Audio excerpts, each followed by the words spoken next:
Wow. And this is a big bet. Now he's repping that he has the flush, which is credible. I would not fold nines. And now we got a mystery hand, and you get your nines in the small blind. So here we are. This is an open, and depending on a damo, he does call. Okay. One thing that gets so tricky in these spots of final tables is your pre-flop flatting ranges are so specific and so defined. So like, even for chips here, you have a pretty specific range, but for instance, you might have like 6-5 suited. He doesn't have 6-5 suited here.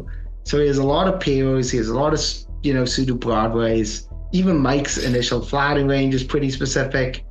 Okay, so this is just shaking out great for him. Money in the pot, he has a set, no reason to let, gut shots and straight draws or whatever see free turns you when you start putting money in the pot. I think part of what he's thinking now is if he raises, it looks too strong. It doesn't look like he can credibly bluff too much, all those sorts of thoughts.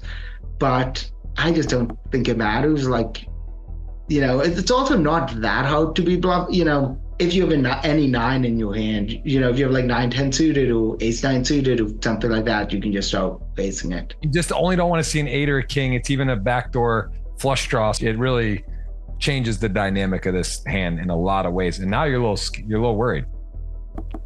Now this is again where things get real tricky here, because like he could have like a, again, queen high flush draw, like a king queen with a spade, king queen of spades, queen jack of spades, queen 10 of spades type hand. Yeah. You put, wow. So now he's repping that he has the flush, which is credible that he would check back the flush draw on that board turn. And so he's saying I have whatever king, queen high, whatever, spades, jack, something of spades, king high spades. And this is a big bet. That's a lot of potential hands with the queen of spades that he could be bluffing with here. I wouldn't also like totally rule out maybe him raising like pocket eights or ace queen or something here. So I would not fold nines. In terms of flushes, I don't think he checked the turn very often with king jack or king 10 of spades.